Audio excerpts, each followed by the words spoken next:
ശരിക്കും ഗ്ലൂട്ടോത്തേനൊക്കെ മാറി നിൽക്കും. തൈര്, കാപ്പിപ്പൊടി, ലെമൺ ജ്യൂസ്, അത് ഡ്രൈ സ്കിൻ ആണെന്നുണ്ടെങ്കിൽ അത് ഒഴിവാക്കാം. ഇത് മൂന്നും കൂടി നന്നായിട്ട് മിക്സ് ചെയ്യുക. അതിനകത്തേക്ക് വേണമെന്നുണ്ടെങ്കിൽ നമുക്ക് തക്കാളിയുടെ നീര് യൂസ് ചെയ്യാം.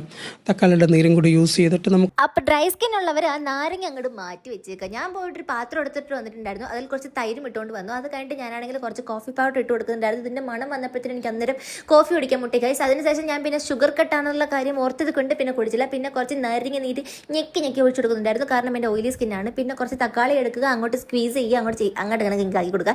ഈ ഒരു കൺസിസ്റ്റൻസിയിൽ അങ്ങോട്ട് എടുക്കുക. ഇത് കാണുമ്പോൾ തന്നെ നമുക്ക് കോൾഡ് കോഫിയൊക്കെ ഓർമ്മ വരും ഗൈസ്. അതൊക്കെ നമ്മുടെ ഓർമ്മയിൽ മാത്രം തന്നാൽ മതി. അത് കണ്ടെടുത്ത് മുഖത്ത് തത്തിലി അങ്ങോട്ട് തേക്കുക ഗൈസ്. ഇത് തേച്ചൊരു 10-15 മിനിറ്റ് വെയിറ്റ് ചെയ്യണം. അപ്പോഴത്തേനും ഇവനും ഇട്ട് കൊടുക്കണം. അവന് വെളുത്തിട്ട് പാറണോ എന്നൊക്കെ പറഞ്ഞ് പിന്നെ കുറച്ച് അവൻ്റെ മുഖത്ത് ഞാൻ ഇട്ട് കൊടുത്തിട്ടുണ്ടായിരുന്നു. ഇത് കൺസിസ്റ്റൻ്റ് ആയിട്ട് യൂസ് ചെയ്താൽ മാത്രമേ റിസൾട്ട് കിട്ടത്തുള്ളൂ എന്നാണ് പറയുന്നത്. പക്ഷേ ഫസ്റ്റ് യൂസ് ചെയ്ത് തന്നെ നല്ലതുപോലെ റിസൾട്ട് കിട്ടുന്നുണ്ട്. ഭയങ്കരമായിട്ട് വെളുത്തി തൊടുത്തുന്നല്ല ഗൈസ്. എനിക്ക് എൻ്റെ ഫേസ് നല്ലതുപോലെ ഗ്ലോ ആയത് കൂട്ട് തോന്നി. നിങ്ങൾക്കത് തോന്നി? അപ്പോൾ എന്തായാലും നിങ്ങൾ ഈ സാധനം ഒന്ന് പരീക്ഷിച്ച് നോക്കൂ.